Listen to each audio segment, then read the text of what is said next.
Hello everyone. जैसा कि हम पढ़ रहे थे एनसीईआरटी की बुक्स, और अभी हम पहुंच चुके हैं क्लास 8 की हिस्ट्री में, जिसकी बुक का नाम है हमारे अतीत थर्ड। जिसके हम 9वें चैप्टर को आज इस वीडियो में देखेंगे। इसका नाम है राष्ट्रीय आंदोलन का संगठन 1870 के दशक से 1947 तक। ये है चित्र जिसमें है भारत छोड़ो आंदोलन के दौरान प्रदर्शनकारियों पर आंसू गैस के गोले बरसाते छोड़ती पुलिस। पिछले अध्याय में हम निम्नलिखित अध्ययन कर चुके हैं। भारतीय भूक्षेत्र पर अंग्रेजों का कब्जा और रियासतों का अधिग्रहण।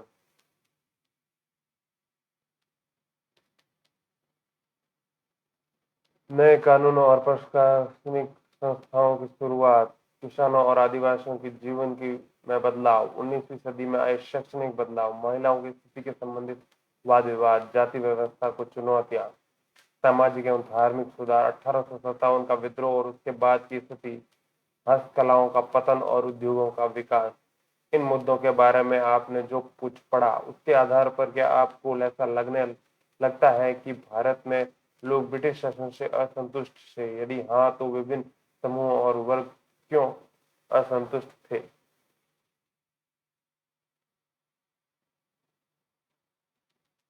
इसमें है राष्ट्रवाद का उदय। उपरोक्त बदलावों ने लोगों को एक अहम सवाल के बारे में सोचने के लिए विवश कर दिया। यह देश क्या है और इसके लिए है। इसका जवाब धीरे धीरे इस रूप में सामने आया। भारत का मतलब है यहाँ की जनता। भारत यहाँ रहने वाले किसी भी वर्ग, रंग, जाति, पंथ, भाषा या जेंडर वाले तमाम लोगों का घर है। यह देश और इसके सारे संसाधन और इसकी सारी व्यवस्था उन सभी के लिए है। इस जवाब के साथ यह एहसास भी सामने आया कि अंग्रेज भारत के संसाधनों या वह यहाँ के लोगों की जिंदगियों पर कब्जा जमाए हुए हैं।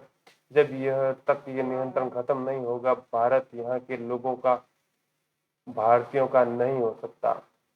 यह चेतना 1850 के बाद बने राजनीतिक संगठनों में साफ दिखाई देने लगी।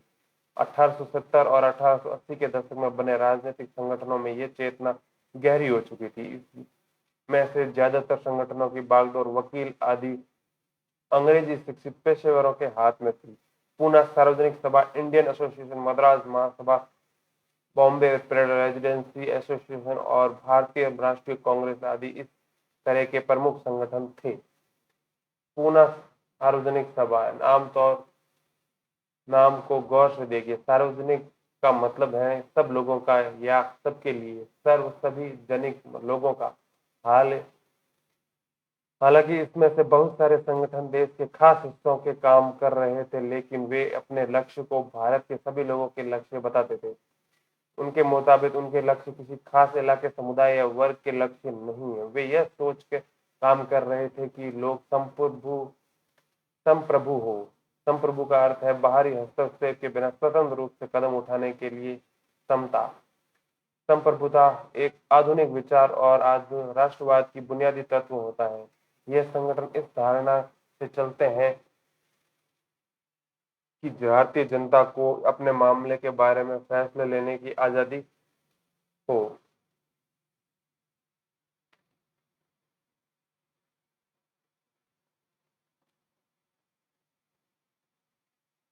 1870 और 1880 के दशक में ब्रिटिश शासन के प्रति असंतोष और ज्यादा गहरा हुआ।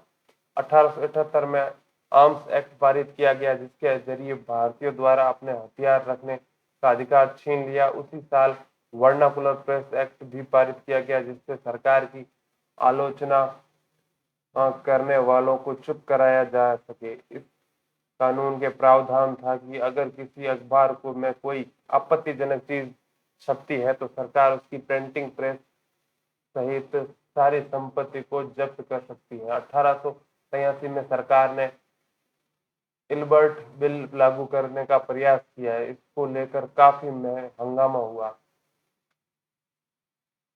इस विधेयक में प्रावधान था कि भारतीय न्यायाधीश भी ब्रिटिश या यूरोपीय व्यक्तियों पर मुकदमा चला सकते हैं ताकि भारत में काम करने वाले अंग्रेज और भारतीय न्यायाधीशों के बीच समानता स्थापित की जा सके। जब अंग्रेजों के विरोध की वजह से सरकार ने यह विधेयक वापस ले लिया तो भारतीयों ने इस बात पर काफी विरोध किया। इस घटना से भारत में अंग्रेजों के असली रवैये का पता चलता था।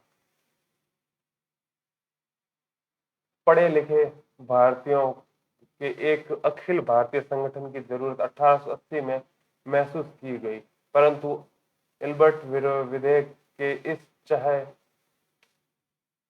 चाह को और गहरा कर दिया। 1885 में देश भर में 72 प्रतिनिधियों ने बंबई में एक सभा करके भारतीय राष्ट्रीय कांग्रेस की स्थापना का फैसला किया। संगठन के प्रारंभिक नेता दादा भाई नौरोजी, फिरोज शाह मेहता, बदरुद्दीन तैयब जी, डब्ल्यू.सी. बनर्जी, सुरेंद्र नाथ बनर्जी, रामेश्वर दत्त, एस. सुब्रमण्यम अय्यर एवं अन्य प्राय बंबई और कलकत्ता के ही थे। नौरोजी व्यवसायी और प्रचारक थे। प्रचारक वो ऐसा व्यक्ति जो सूचनाओं के प्रचार, रिपोर्ट, बैठकों में भाषण आदि के जरिए किसी खास विचार का प्रचार प्रसार करता है। वे लंदन में रहते थे और कुछ समय के लिए ब्रिटिश संसद के सदस्य भी रहे। उन्होंने युवा राष्ट्रवादियों का मार्गदर्शन किया। सेवानिवृत्त ब्रिटिश अफसर ए.ओ. ह्यूम ने भी विभिन्न क्षेत्रों में भारतीयों को निकट लाने की अहम भूमिका अदा की। एक स्रोत एक के अनुसार कांग्रेस उसके पक्ष में बोलने का प्रयास कर रही थी। जनवरी 1986 में दी इंडियन मिरर नामक अखबार ने लिखा, बंबई में आयोजित प्रथम राष्ट्रीय कांग्रेस हमारे देश की भावी संसद का केंद्र है और यह हमारे देशवासियों के लिए अल्पकालीन रूप से लाभकारी परिणामों को जन्म देगी। बदरुद्दीन तैयब जी ने 1887 में अध्यक्ष की हैसियत से कांग्रेस को संबोधित करते हुए कहा था, ये कांग्रेस भारत के किसी एक वर्ग या समुदाय के प्रतिनिधियों से मिलकर नहीं बनी है, बल्कि ये भारत के सभी समुदायों की संस्था है। ये तस्वीर है दादा भाई नौरोजी की और नौरोजी की पुस्तक poverty of un British rule in India British शासन के आर्थिक परिणामों की बहुत तीखी आलोचना करती थी। उभरता हुआ राष्ट्र अक्सर कहा जाता है कि अपने पहले 20 वर्षों में कांग्रेस अपने उद्देश्य और तरीकों के लिहाज में मध्यम मार्गी पार्टी थी। इस दौरान कांग्रेस ने सरकार और शासन में भारतीयों को ज्यादा जगह नहीं दिए जाने के लिए आवाज उठाई। कांग्रेस का आग्रह था कि विधान परिषद में भारतीयों को ज्यादा जगह दी जाए, परिषदों को ज्यादा अधिकार दिए जाएं और जिन प्रांतों में परिषदें नहीं है वहां उनका गठन किया जाए। कांग्रेस चाहती थी कि सरकार में भारतीयों को भी ऊंचे पद दिए जाएं। इस काम के लिए उनकी मांग थी कि सिविल सेवा के लिए लंदन के साथ साथ भारत में भी परीक्षा आयोजित की जाए। शासन व्यवस्था के भारतीयकरण की मांग नक्सलवाद के खिलाफ चल रहे आंदोलन का एक हिस्सा थी, क्योंकि तब तक ज्यादातर महत्वपूर्ण नौकरियों पर गोरे अफसरों का ही कब्जा था। अंग्रेज आमतौर पर ये मानकर चलते थे कि भारतीयों को जिम्मेदारी भरे पद नहीं दिए जा सकते, क्योंकि अंग्रेज अफसर अपने भारी भरकम वेतन का एक बड़ा हिस्सा ब्रिटेन भेज देते थे। इसलिए लोगों को उम्मीद थी कि भारतीयकरण से यहाँ की धन संपत्ति भी कुछ हद तक भारत में रुकने लगेगी। भारतीयों की मांग थी कि न्यायपालिका को कार्यपालिका से अलग किया जाए, आर्म्स एक्ट को निरस्त कर दिया जाए और अभिव्यक्ति व बोलने की स्वतंत्रता दी जाए। निरस्त करना यानी कि किसी कानून को समाप्त करना, किसी कानून की वैधता अधिकृत रूप से समाप्त कर देना। शुरुआती सालों में कांग्रेस ने कई आर्थिक मुद्दे उठाए। उनका कहना था कि भारत में ब्रिटिश शासन की वजह से ही गरीबी और अकाल पड़ रहे हैं। बढ़ते लगान के कारण काश्तकार और जमींदार विपन्न हो रहे थे और अनाजों में के भारी निर्यात की वजह से खाद्य पदार्थों का अभाव पैदा हो गया था। कांग्रेस की मांग थी कि लगान कम किया जाए और फौजी खर्चों में कटौती की जाए और सिंचाई के भी ज्यादा अनुदान किए जाए। उसने नमक कर, विदेशी भारतीय मजदूरों के साथ होने वाले बर्ताव, भारतीय के कामों में दखल अंदाजी करने वाले वन प्रशासन की वजह से वनवासियों की बढ़ती मुसीबतों के बारे में बहुत सारे प्रस्ताव पारित किए। इसमें से पता चलता है कि पढ़े लिखे संपन्न वर्ग की संस्था होने हुए भी किसानें केवल पेशेवर समूहों, जमींदारों और उद्योगपतियों के हक में नहीं बोल रही थी। ये एक स्रोत छपा है यहाँ, जहाँ उसमें लिखा है, सोने की चाह में। डिंसा वाचा नामक एक मध्यमार्गी नेता ने 1887 में नौरोजी को संबोधित करते हुए लिखा था, आजकल फिरोज शाह अपने निजी कामों से बहुत ज्यादा व्यस्त हैं। वे लोग पहले काफी अमीर हैं और तेलंग साहब भी व्यस्त रहते हैं। मुझे समझ में नहीं आता, अगर सभी लोग सोने की चाह में इतने व्यस्त रहेंगे तो देश की प्रगति कैसे हो सकती है। मध्यमार्गी नेता और ब्रिटिश शासन के अन्य पूर्ण चरित्र के अवगत कराना चाहते थे। उन्होंने अखबार निकाले, लेख लिखे और यह साबित करने का प्रयास किया कि ब्रिटिश शासन देश को आर्थिक बहाल की ओर ले जा रहा है।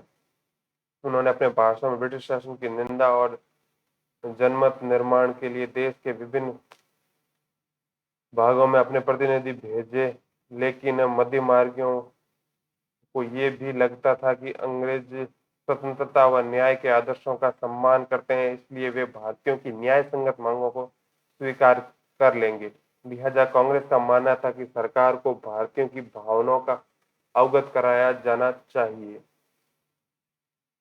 स्वतंत्रता हमारा जन्मसिद्ध अधिकार है। 1890 के दशक में बहुत सारे लोग कांग्रेस के राजनीतिक गौर तरीकों पर सवाल खड़े करने लगे। बंगाल, पंजाब और महाराष्ट्र के बिपिन चंद्र पाल, बाल गंगाधर तिलक और लाला लाजपत राय जैसे नेता ज्यादा आमूल परिवर्तनवादी उद्देश्य और पद्धतियों के अनुरूप काम करने लगे। उन्होंने निवेदन की राजनीति के लिए धर्मपत्तियों की आलोचना की और आत्मनिर्भरता तथा रचनात्मक कामों के महत्व पर जोर दिया। उनका कहना था कि लोगों को सरकार के नेक इरादों पर नहीं बल्कि अपनी ताकत पर भरोसा रखना चाहिए। लोगों को स्वराज के लिए लड़ना चाहिए। तिलक ने नारा दिया, स्वतंत्रता मेरा जन्मसिद्ध अधिकार है और मैं इसे लेकर रहूंगा। 1905 में वायसराय कर्नल ने बंगाल विभाजन कर दिया। इस वक्त बंगाल विभाजन भारत का सबसे बड़ा प्रांत था। बिहार और उड़ीसा के कुछ भाग भी उस समय बंगाल का हिस्सा थे। अंग्रेजों का कहना था कि प्रशासनिकीय सुविधाओं को ध्यान में रखते हुए बंगाल का बंटवारा करना जरूरी था, परंतु इस प्रशासनिक सुविधा का मतलब क्या था, इससे किसको सुविधा मिलने वाली थी। जाहिर है इसका ताल्लुक अंग्रेज अफसरों और व्यापारियों के फायदे से था, लेकिन सरकार ने गैर बंगाली इलाकों को अलग करने की बजाय इसमें पूर्वी भागों को अलग करके असम में मिला दिया। पूर्वी बंगाल के को अलग करके पीछे नीचे अंग्रेजों का प्रमुख उद्देश्य ये रहा होगा कि बंगाल राजनेताओं के प्रभाव पर अंकुश लगाया जाए और बंगाली जनता को बांट दिया जाए। बंगाल के विभाजन से देश भर में गुस्से की लहर फैल गई। मध्य वर्गीय और आमूल परिवर्तनवादी कांग्रेस के सभी धड़ों का इस विरोध किया। विशाल जनसभाओं का आयोजन किया गया और जुलूस निकाले गए। प्रतिनिधियों के नए रास्ते ढूंढे गए। इसमें से जो संघर्ष उपजा उसे स्वदेशी आंदोलन का नाम दिया गया। ये चित्र था बाल गंगाधर तिलक का। मेज पर रखे अखबार का नाम देखिए। तिलक के संपादन में इसको निकालने वाला मराठी अखबार केसरी ब्रिटिश शासन का कट्टर आलोचक बन गया था।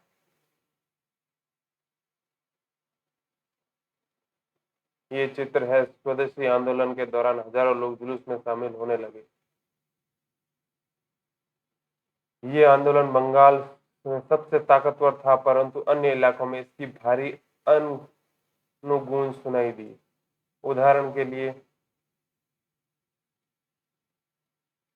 आंध्र के डेल्टा इलाकों में इसे वंदे मातरम आंदोलन के नाम से जाना गया। स्वदेशी आंदोलन के ब्रिटिश शासन का विरोध किया और स्वयं सहायता संवेदनशील उद्यमों, राष्ट्रीय शिक्षा और भारतीय भाषा को उपयोग को बढ़ावा दिया। स्वराज के लिए आमूल परिवर्तनवाद ने जनता को लाम बंद करने और ब्रिटिश संस्था व वस्तुओं के बहिष्कार पर जोर दिया। कुछ लोग ब्रिटिश शासन को उखाड़ फेंकने के लिए क्रांतिकारी हिस्से के समर्थक थे। 20वीं शताब्दी में प्रारंभिक दशकों में कई दूसरी महत्वपूर्ण घटनाएं भी घटी। अर्थात 1906 में मुसलमान जमींदारों को नवाबों के एक समूह ने ढाका में ऑल इंडिया मुस्लिम लीग का गठन किया। मुस्लिम लीग के बंगाल विभाजन का समर्थन किया। लीग की मांग थी कि मुसलमानों के लिए अलग निर्वाचिका की व्यवस्था की जाए। 1909 में सरकार ने यह मांग मान ली। अब परिषदों में कुछ सीटें मुसलमान उम्मीदवारों के लिए आरक्षित कर दी गई। मुसलमान मतदाताओं द्वारा चुनकर भेजा जाना था। इससे राजनेताओं में अपने धार्मिक समुदाय के लोगों को अपना राजनीतिक समर्थक बनाने का लालच पैदा हो गया। ये चित्र है लाला लाजपत राय का। जो लाला लाजपत राय पंजाब में जाने माने राष्ट्रवादियों में से थे। यह राजशिका और निवेदियों की राजनीति का विरोध करने वाले अमूल परिवर्तनवादी के एक प्रमुख नेता थे। वह आर्य समाज के भी सक्रिय सदस्य थे। क्रांतिकारी हिंसा का मतलब है कि समाज में आमूल बदलाव लाने के लिए हिंसा का उपयोग करना।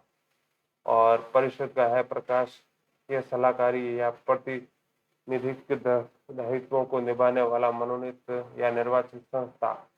1907 में कांग्रेस टूट गई। मध्यवर्गीय धड़ा बहिष्कार की राजनीति के विरुद्ध था। इन लोगों का मानना था कि इसके लिए बल प्रयोग की आवश्यकता होती है, जो कि सही नहीं है। संगठन टूटने के बाद कांग्रेस पर मध्य मार्गी का दबदबा बन गया और जबकि तिलक के अनुसार नई बाहर के से काम करने लगे। दिसंबर 1915 में दोनों खेमों में एक बार फिर एकता स्थापित हुई। अगले साल कांग्रेस और मुस्लिम लीग के बीच ऐतिहासिक लखनऊ समझौते पर दस्तखत हुए और दोनों संगठनों ने देश के प्रतिनिधि सरकार के गठन के लिए मिलकर काम करने का फैसला लिया।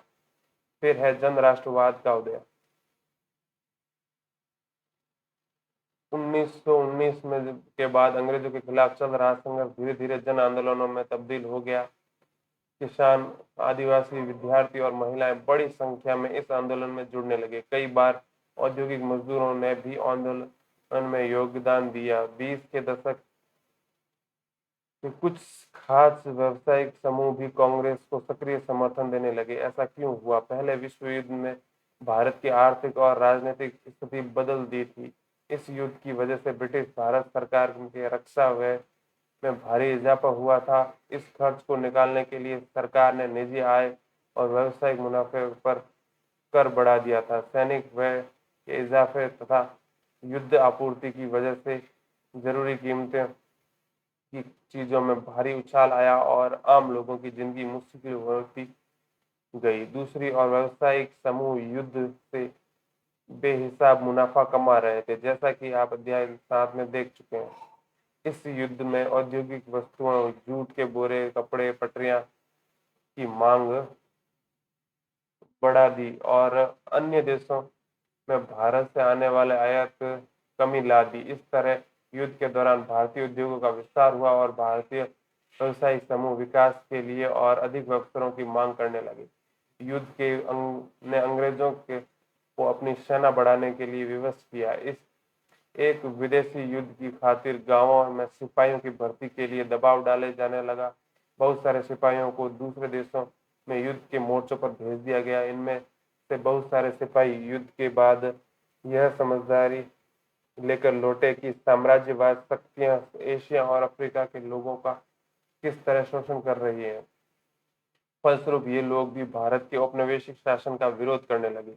इसके अलावा 1917 में रूस में क्रांति हुई। इस घटना से चलते किसानों और मजदूरों के संघर्ष का समाचार तथा साम्राज्यवादी समाजवादी विचार बड़े पैमाने पर फैलने लगे, जिससे भारतीय राष्ट्रवादियों को नई प्रेरणा मिलने लगी। फिर है महात्मा गांधी का आगमन। इन्हीं हालात में महात्मा गांधी एक जन नेता के रूप में सामने आए। गांधी जी 46 वर्ष की उम्र में 1915 में दक्षिणी अफ्रीका में भारत लौटे थे। वे वहां पर नस्ल भेद पाबंदियों के खिलाफ अहिंसक आंदोलन चला रहे थे और अंतर्राष्ट्रीय स्तर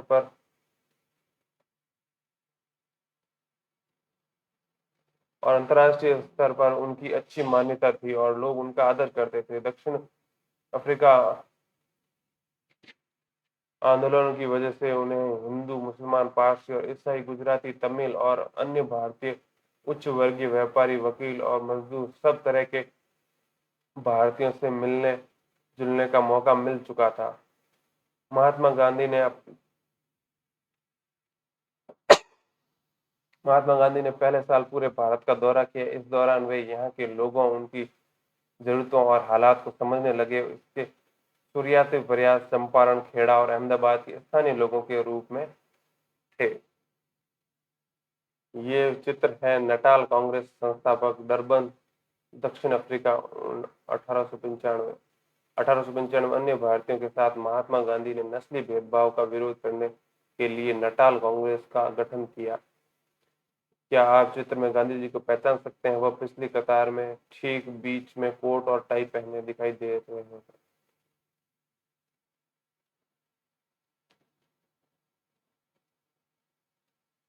ठीक बीच में सामने आए। इन आंदोलनों के माध्यम से उनका राजेंद्र प्रसाद और वल्लभ भाई पटेल से परिचय हुआ। 1948-18 में अहमदाबाद में उन्होंने मिल मजदूरों की हड़ताल का सफलतापूर्वक नेतृत्व किया। आइए अब 1919 और से 1920 के बीच के आंदोलनों पर कुछ गहराई से देखें। फिर इसमें है रॉलेट एक्ट। 1919 में गांधी जी ने अंग्रेजों के द्वारा हाल ही में पारित किए गए रॉलेट एक्ट के खिलाफ सत्याग्रह का आह्वान किया। यह कानून अभिव्यक्ति की स्वतंत्रता जैसे मूलभूत अधिकारों पर अंकुश लगाने और पुलिस को और ज्यादा अधिकार देने के लिए मांग किया गया था। महात्मा गांधी, मोहम्मद अली जिन्ना तथा अन्य नेताओं का मानना था कि सरकार के पास लोगों की बुनियादी स्वतंत्रता पर अंकुश लगाने का कोई अधिकार नहीं है। उन्होंने इस कानून को शैतान की करतूत और निरकुशवादी बताया। गांधी जी ने लोगों से आह्वान किया कि इस कानून का विरोध करने के लिए 6 अप्रैल 1919 को अहिंसक विरोध दिवस के रूप में, अपमान या याचिका दिवस के रूप में मनाया जाए और हड़तालें की जाए। आंदोलन शुरू होने के लिए सत्याग्रह सभाओं का गठन किया गया। ये चित्र है, यह वह परिसर जहां जनरल डायर ने लोगों के की सभा पर गोलियां चलाई थी। बाद में इस चित्र को लोग दीवार पर बने गोलियों के निशान की तरफ इशारा कर रहे हैं। रॉलेट सत्याग्रह ब्रिटिश सरकार के खिलाफ पहला अखिल भारतीय संघर्ष था। हालांकि मोटे तौर पर शहरों में तक ही सीमित था। अप्रैल 1919 में पूरे देश के जगह जगह जुलूस निकाले गए और हड़तालों का आयोजन किया गया। सरकार के इन आंदोलनों को कुचलने के लिए दमकनी रास्ता अपनाया। बैसाखी 13 अप्रैल के दिन अमृतसर में जनरल डायर द्वारा जलियांवाला बाग में किया गया हत्याकांड इसी दमन का एक हिस्सा था। इस जनसंहार पर रविंद्रनाथ टैगोर ने अपनी पीड़ा और गुस्सा जताते हुए नाइटहुड की उपाधि वापस लौटा दी। नाइटहुड में ब्रिटिश राजा रानी की तरफ से किसी व्यक्ति की अप्रतिम व्यक्तिगत सफलताओं या जनसेवा के लिए दी जाने वाली उपाधि। रॉलेट सत्याग्रह के दौरान लोगों ने ब्रिटिश शासन के खिलाफ हिंदुओं और मुसलमानों के बीच गहरी एकता बनाए रखने के प्रयास किए। महात्मा गांधी भी यही चाहते थे। उनकी राय में भारत यहाँ रहने वाले सभी लोगों यानी हिंदू, मुस्लिम और अन्य धर्मों के लोगों का देश है। उनकी एक गहरी आशंका थी कि हिंदू और मुस्लिम किसी भी न्यायपूर्ण उद्देश्य के लिए एक दूसरे का समर्थन करें। खिलाफत आंदोलन और असहयोग आंदोलन। खिलाफत का मुद्दा इसी तरह का एक ज्वलंत मुद्दा था। 1920 में अंग्रेजों ने तुर्की के सुल्तान खलीफा पर बहुत सख्त संधि थोप दी थी। जलियांवाला बाग हत्याकांड की इस घटना पर भी भारत के लोगों ने भारी गुस्सा था। भारतीय मुसलमान यह भी सोचते थे कि पुराने ओटोमन साम्राज्य के स्थित पवित्र मुसलमान स्थानों पर खलीफा का नियंत्रण बना रहना चाहिए।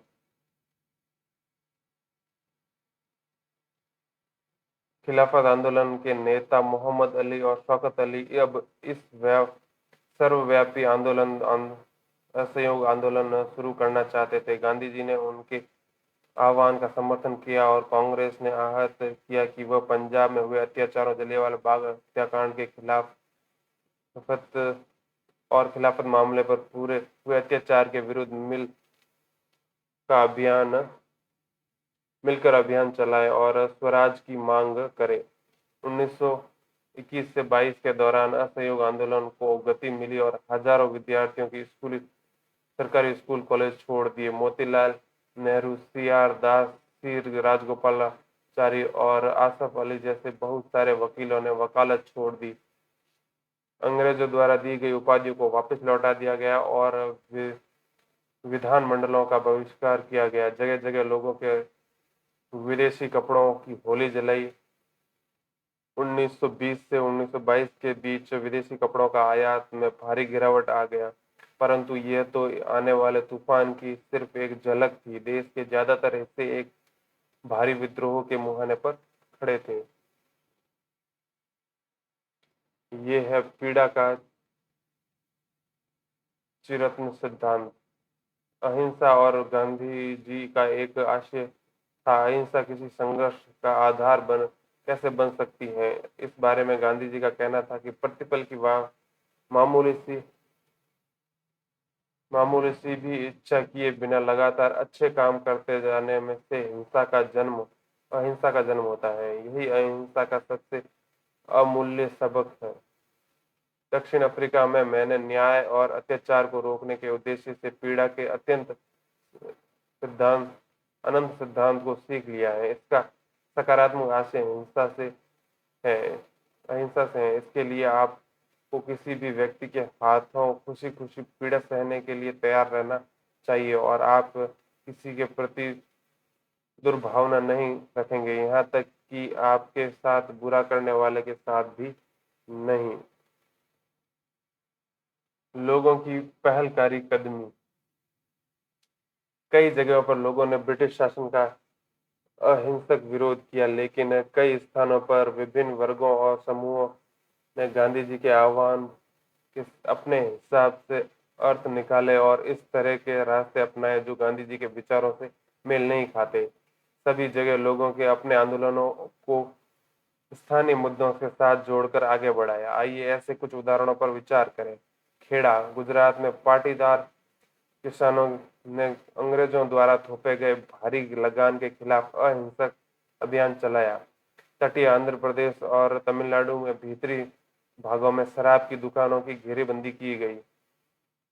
घेरेबंदी लोगों के किसी इमारत या दुकान के आने जाने के लिए से रोकने के लिए किया जाने वाला विरोध प्रदर्शन। आंध्र प्रदेश के गुंटूर जिले में आदिवासी और गरीब किसानों ने बहुत सारे वन सत्याग्रह किया। इन सत्याग्रहों में कई बार वे चराई शुल्क अदा किए बिना भी अपने जानवरों को जंगल में छोड़ देते थे। इनका विरोध इसलिए था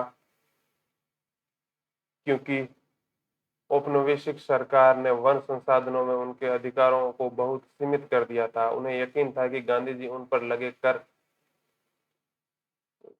कम करा देंगे और वन कानूनों को खत्म करा देंगे। उन्होंने सारे वन ग्रामों गांवों के किसानों ने स्वराज का ऐलान कर दिया, क्योंकि उन्हें उम्मीद थी कि गांधी राज जल्दी ही स्थापित होने वाला है। सिंध, मौजूदा पाकिस्तान में मुस्लिम व्यापारियों और किसान खिलाफत के आह्वान पर बहुत उत्साही थे। बंगाल में भी खिलाफत असहयोग के गठबंधन के जबरदस्त सांप्रदायिक एकता को जन्म दिया और राष्ट्रीय आंदोलन को नई एकता प्रदान की।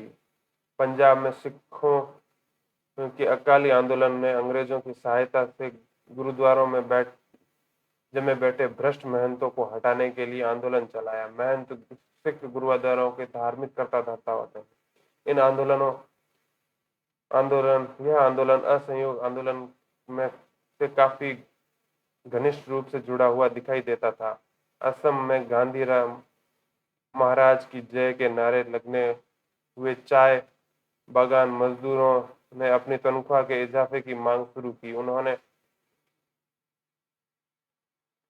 अंग्रेजी स्वामित्व वाले बागानों की नौकरी छोड़ दी। उनका कहना था कि गांधी जी भी यही चाहते हैं। इस दौर में बहुत सारे असमिया वैष्णव गीतों में कृष्ण की जगह गांधी राज का गीत गान किया जाने लगा।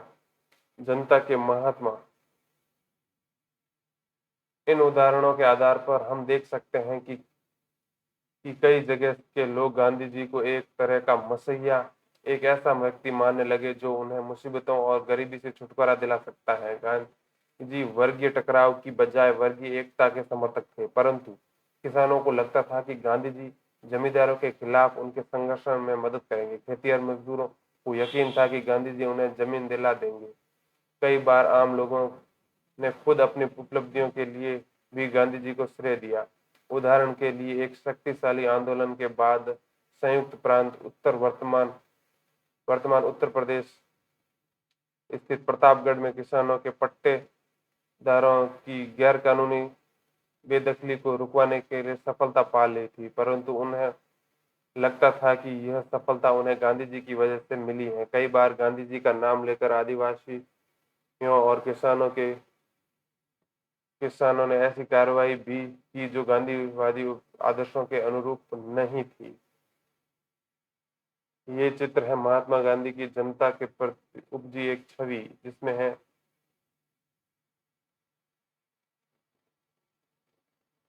जनता में उपजी छवियों में भी महात्मा गांधी को अक्सर एक दैवीय शक्ति के रूप में दिखाया जाता रहा था। इस तस्वीर में वह कृष्ण के सारथी बने हैं, मार्गदर्शन कर रहे हैं। वह अंग्रेजों के खिलाफ युद्ध में अन्य राष्ट्र नेताओं का मार्गदर्शन कर रहे हैं।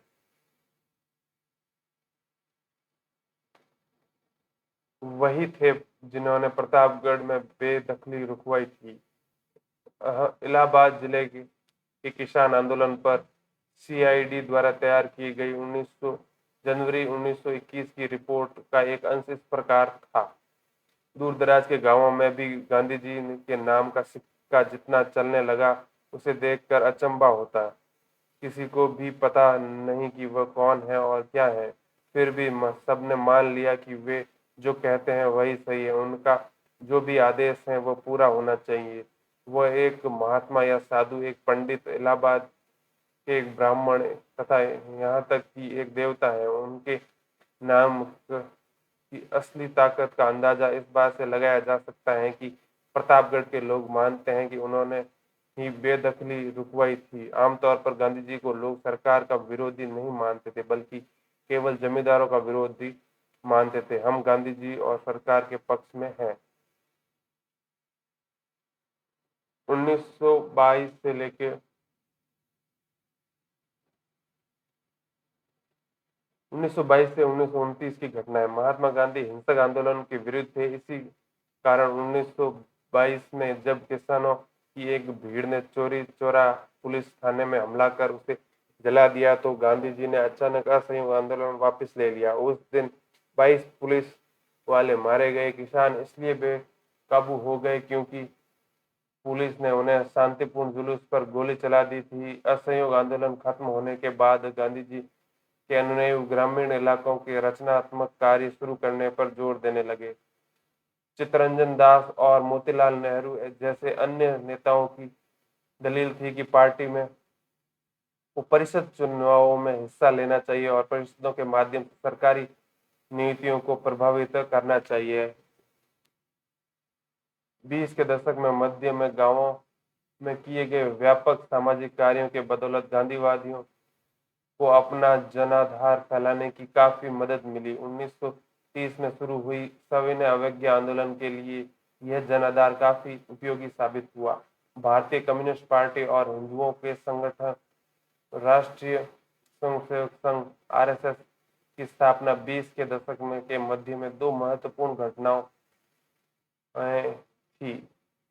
भारत के भविष्य को लेकर इन पार्टियों की सोच में गहरा फर्क रहा। अपने अध्यापकों की सहायता से उनके विचारों के बारे में पता लगाइए। उसी दौरान क्रांतिकारी आंदोलनवादी भगत सिंह भी सक्रिय थे। ये चित्र है चित्तरंजन दास का। स्वतंत्र आंदोलन में चित्तरंजन दास एक प्रमुख नेता थे। वह पूर्वी बंगाल के वकील थे। असहयोग आंदोलन में वह काफी सक्रिय रहे। इस दशक में के आखिर में में कांग्रेस ने पूर्ण स्वराज्य का प्रस्ताव पारित किया। जवाहरलाल नेहरू की अध्यक्षता में 1929 में पारित किए गए इस प्रस्ताव के आधार पर 26 जनवरी 1930 को पूरे भारत में स्वतंत्रता दिवस मनाया गया। ये ये चित्र है साइमन कमीशन का विरोध करते आंदोलनकारी। 1927 में इंग्लैंड में बैठी ब्रिटिश सरकार ने लॉर्ड साइमन की अगुवाई में एक आयोजन भारत भेजा। यह आयोग भारत के राजनीतिक भविष्य का फैसला करता था। इन आयोग में कोई भारतीय प्रतिनिधि नहीं था। इस फैसले की वजह से भारत के भारी असंतोष पैदा हुआ। सभी राजनीतिक संगठनों ने भी आयोग के बहिष्कार का फैसला किया। जब कमीशन के सदस्य भारत पहुंचे तो प्रदर्शन के साथ उनका स्वागत किया गया। प्रदर्शनकारियों का नारा था, साइमन वापस जाओ।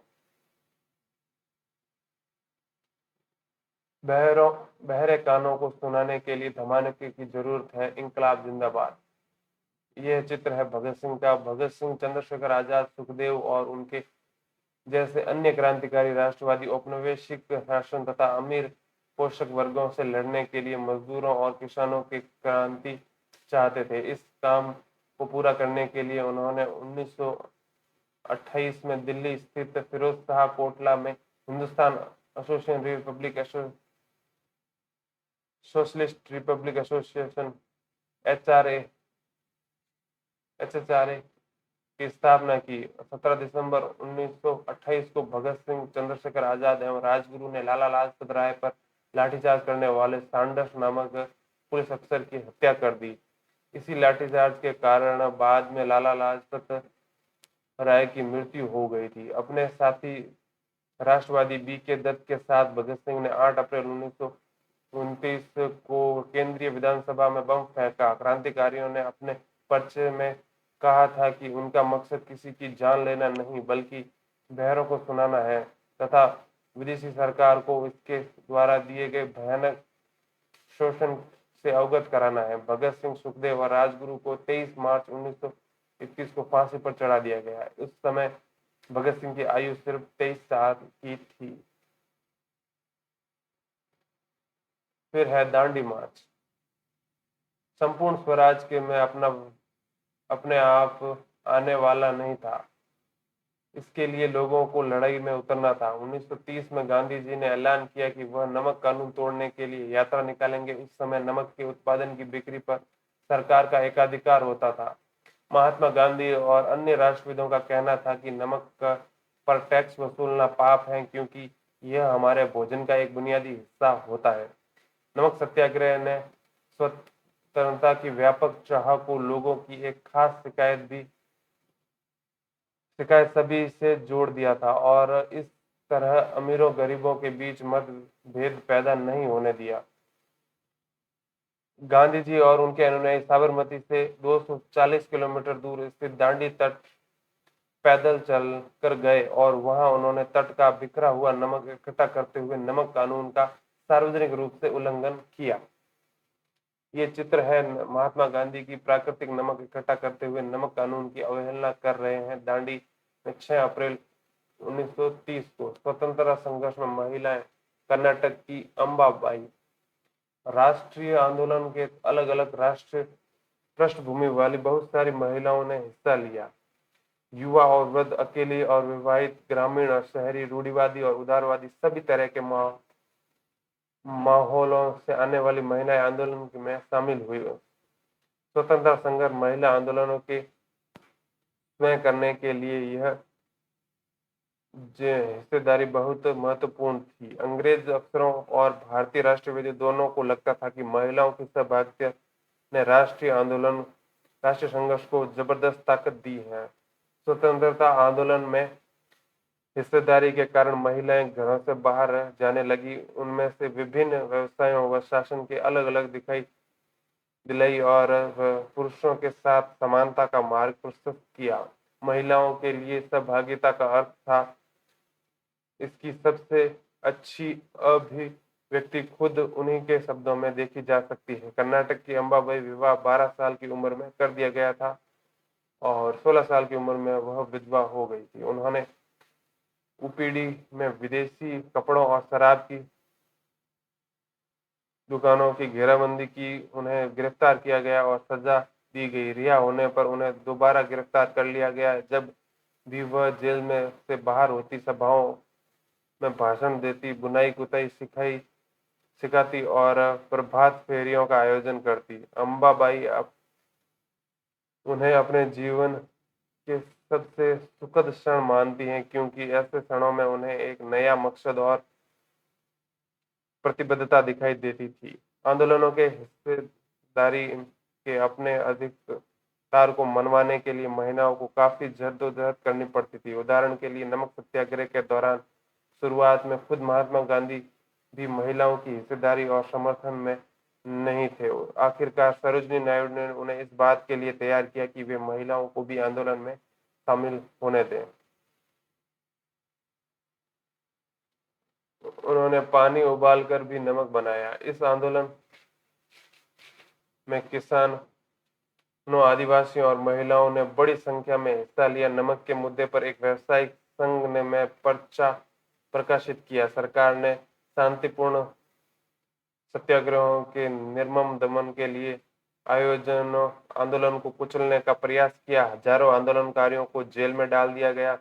भारतीय जनता के साझा संघर्षों के चलते आखिरकार 1935 के गवर्नमेंट ऑफ इंडिया एक्ट ने प्रांतीय स्वायत्तता का प्रावधान किया गया। सरकार के ऐलान किया कि 1937 में प्रांतीय विधायकों के लिए चुनाव कराए जाएंगे। इस चुनाव के परिणाम आने पर 11 में से 7 प्रांतों में कांग्रेस की सरकार बनी।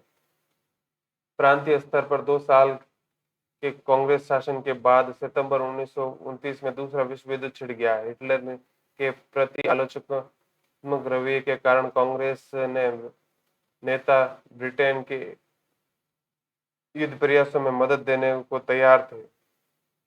इसके बदले वे चाहते थे कि युद्ध के बाद भारत को स्वतंत्र कर दिया जाए। अंग्रेजों ने यह बात नहीं मानी। कांग्रेसी सरकारों ने विरोध में इसमें इस्तीफा दे दिया। ये है चित्र है महात्मा गांधी के साथ सरोजिनी नायडू पेरिस में 1931 में। 1920 के दशक में शुरुआत में राष्ट्रीय आंदोलनों की सक्रिय सरोजिनी नायडू दांडी यात्रा में प्रमुख नेताओं में से एक थी। भारतीय राष्ट्रीय कांग्रेस के अध्यक्ष पद पर पहुंचने वाली वह पहली महिला थी। 1925 वीर लखन नायक को फांसी दे दी गई। 30 के दशक में नबरपुर कांग्रेस उड़ीसा के अध्यक्ष बाजी मोहम्मद लिखते हैं, 25 अगस्त 1942 को 19 लोग नबरंग स्थित परंदी में हुए पुलिस फायरिंग में मौके पर मारे गए। बहुत सारे लोग बाद में घावों के कारण मर गए। 300 से ज्यादा घायल हुए। 1000 से ज्यादा को कोरापुट जिले में जेल में डाल दिया गया। कई को गोली मार दी गई और फांसी पर लटका दिया गया। वीर नायक अंग्रेजों की अवहेलना करने वाले एक विख्यात जन नेता को फांसी पर लटका दिया गया। बाजी हमें बताते हैं कि लखन नायक अपनी फांसी के बारे में चिंतित नहीं थे, बल्कि उन्हें केवल इस बात का दुख था कि वे स्वतंत्रता का प्रभात नहीं देख पाएंगे। बाजी मोहम्मद ने राष्ट्रीय संघर्ष में शामिल होने के लिए 20,000 लोगों को लामबंद किया था। उन्होंने कई बार सत्याग्रह किए। उन्होंने दूसरे विश्व युद्ध के खिलाफ हुए विश्व विरोध और भारत छोड़ो आंदोलन में हिस्सा लिया और कई बार लंबे समय तक जेल में रहे। प्रांतीय स्वतंत्रता का मतलब होता है संघ के भीतर रहने वाले प्रांतों को तुलनात्मक रूप से स्वतंत्र निर्णय लेने की क्षमता देना। ये चित्र है भारत छोड़ो आंदोलन। 19 अगस्त 1942 में प्रदर्शनकारी हर जगह पुलिस के लोहा ले रहे हैं। हजारों लोग गिरफ्तार हुए, हजारों से ज्यादा मारे गए और असंख्य लोग घायल हुए।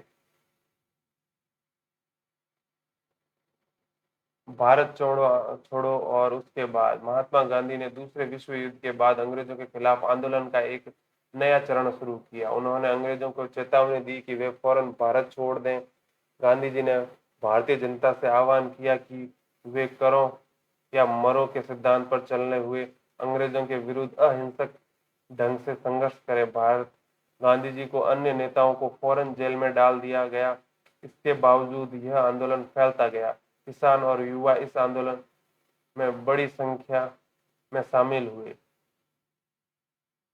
विद्यार्थी अपनी पढ़ाई लिखाई छोड़कर आंदोलन में कूद पड़े। देश भर में संचार एवं जनसत्ता के प्रतीकों पर हमले हुए। बहुत सारे इलाकों में लोगों ने अपनी सरकार का गठन कर लिया। सबसे पहले अंग्रेजों ने बर्बर दमन का रास्ता अपनाया। 1943 के अंत में तक 19,000 से ज्यादा लोग गिरफ्तार कर लिए गए और लगभग 1,000 लोग पुलिस की गोली से मारे गए। बहुत सारे इलाकों में हवाई जहाज जो से भी भीड़ व गोलियां बरसाने का आदेश दिए गए, परंतु आखिरकार इस विद्रोह ने ब्रिटिश राज को घुटने टेकने के लिए मजबूर कर दिया। साइड में दिया हुआ है बोस और आईएनएस के बारे में। ये है सुभाष चंद्र बोस की तस्वीर। समाजवादी विचार रखने वाले आमूल परिवर्तनवादी राष्ट्रवादी सुभाष चंद्र बोस अहिंसा और गांधीवादी आदर्शों में विश्वास नहीं रखते थे। हालांकि राष्ट्रपिता के रूप में गांधी जी का सम्मान करते थे। जनवरी 1941 में उन्होंने बिना किसी को बताए कलकत्ता छोड़ दिया और जर्मनी के रास्ते होते हुए सिंगापुर पहुंच गए।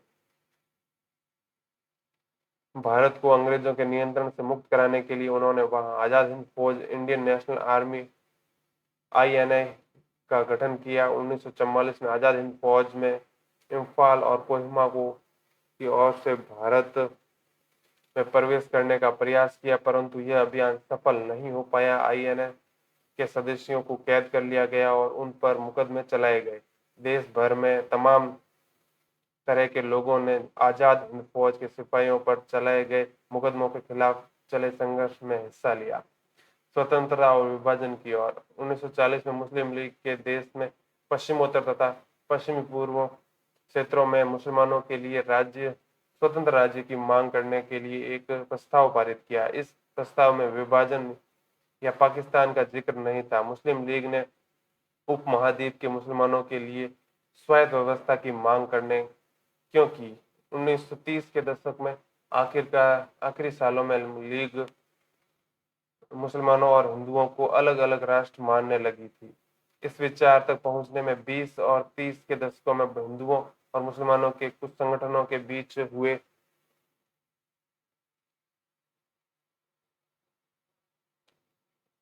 तनावों का भी हाथ रहा होगा। 1937 के प्रांतीय चुनाव संभवतः इनसे भी ज्यादा बड़ा कारण रहे। इन चुनावों में मुस्लिम लीग को इस बात का यकीन दिला दिया कि यहाँ मुसलमान अल्पसंख्यक हैं और किसी भी लोकतांत्रिक संरचना में उन्हें हमेशा गौण भूमिका निभानी पड़ेगी।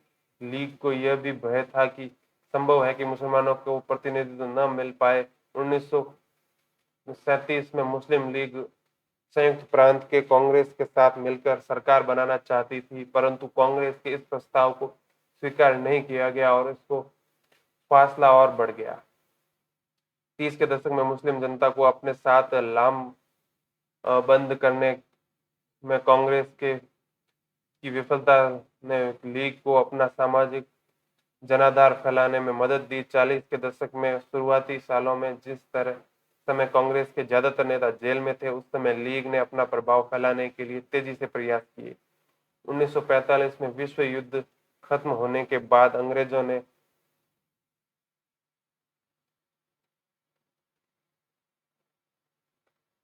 ने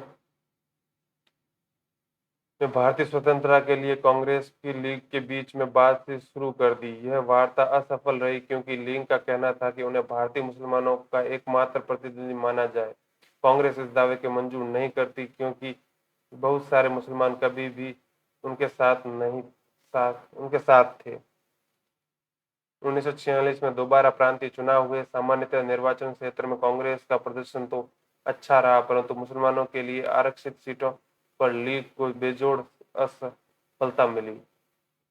लीग पाकिस्तान की मांग पर चलती रही।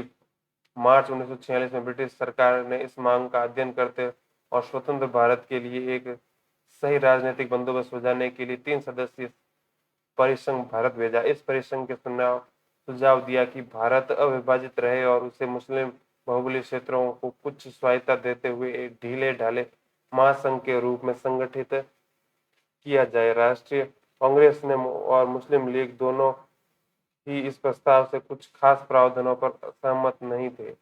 अब देश का विभाजन अवश्यभावी था।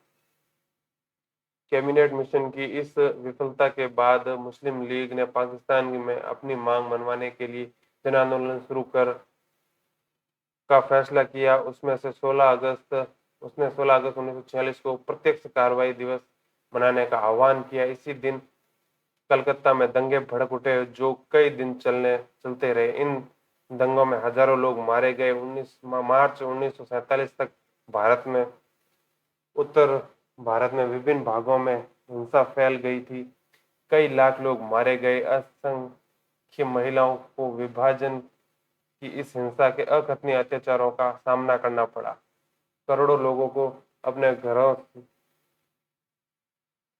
घर बार छोड़कर भागना पड़ा। अपने मूल स्थानों को से बिछड़कर लोग रातों रात अजनबी जमीन पर शरणार्थी बनकर रह गए। विभाजन का यह नतीजा यह भी हुआ कि भारत की शक्ल सूरत बदल गई। इसके शहरों का माहौल बदल गया और एक देश पाकिस्तान का जन्म हुआ। इस तरह ब्रिटिश शासन में स्वतंत्रता का यह आनंद विभाजन की पीड़ा और हिंसा के साथ हमारे सामने आया। इसमें और भी चीजें देखें तो था कि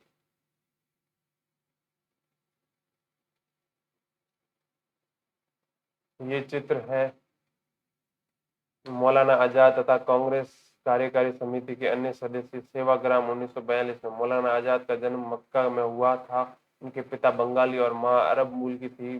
बहुत सारी भाषाओं के जानकार आजाद इस्लाम के विद्वान और वदाहत दीन यानी कि सभी धर्मों की बुनियादी एकता में हिमायती थे। गांधीवादी आंदोलनों में हमेशा सक्रिय रहने वाले और हिंदू मुस्लिम एकता के पक्के हिमायती थे। उन्होंने जिन्ना के दो राष्ट्र सिद्धांत का विरोध किया था। फिर ये चित्र है गांधी जिन्ना वार्ताओं से पहले गांधी जी के साथ बात करते चक्रवर्ती राजगोपालाचारी 1944। वयोवृद्ध राष्ट्रवादी और दक्षिण के नमक सत्याग्रह के नेता सी राजगोपालाचारी 1946 में बनी अंतरिम सरकार के सदस्य थे और स्वतंत्र भारत में पहले भारतीय गवर्नर जनरल थे। उन्हें लोग रामाजी के नाम से जानते थे।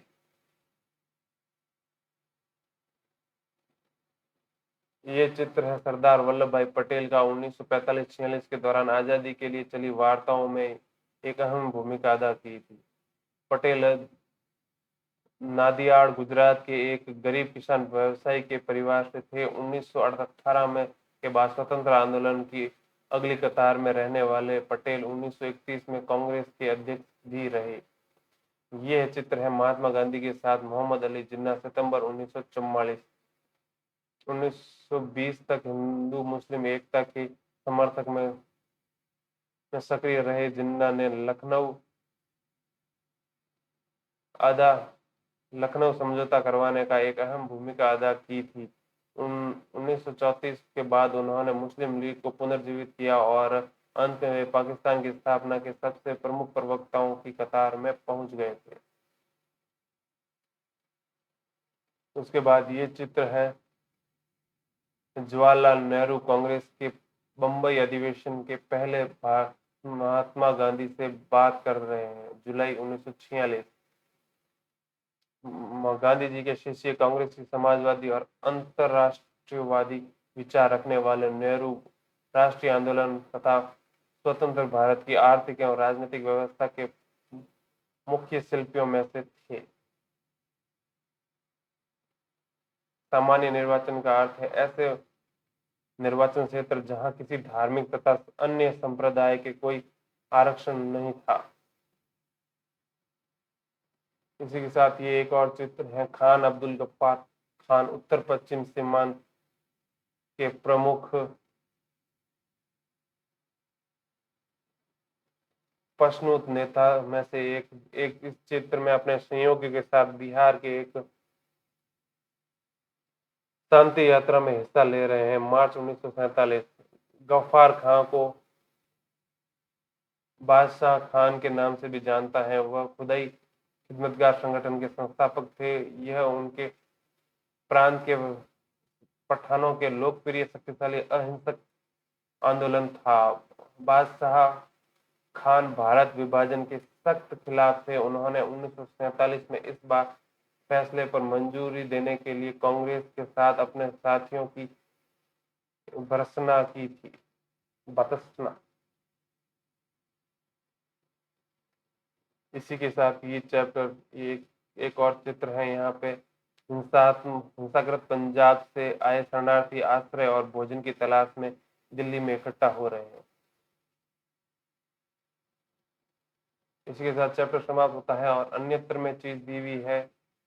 अफ्रीका के राष्ट्रवाद घाना का उदाहरण। 19वीं सदी के आखिर में 20वीं सदी की शुरुआत में बहुत सारे अफ्रीकी और एशियाई देशों का राष्ट्रवाद का उदय हुआ।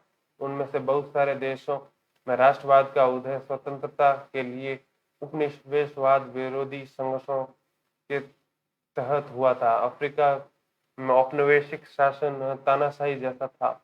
विदेशी शासकों के प्रतिनिधि के रूप में केवल मुखियाओं और को ही शासन चलाने की अनुमति छूट दी जाती थी। यह फिर अफ्रीका के बारे में केवल गोरे प्रतिनिधियों वाले सभाएं यानी कानून बनाती थी। कम से कम दूसरे विश्व युद्ध के बाद अफ्रीका के पास निर्णय लेने या प्रतिनिधित्व की ताकत नहीं थी। स्थानीय भूस्वामियों या कांग्रेस किसानों से जमीन का जबरन अधिग्रहण, करों में वृद्धि और खराब कार्यों परिस्थितियों की वजह से बहुत सारे अफ्रीकी आंदोलन शुरू हुए।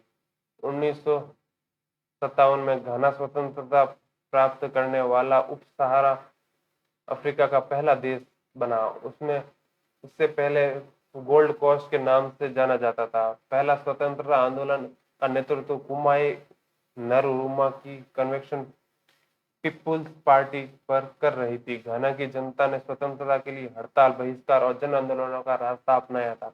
1951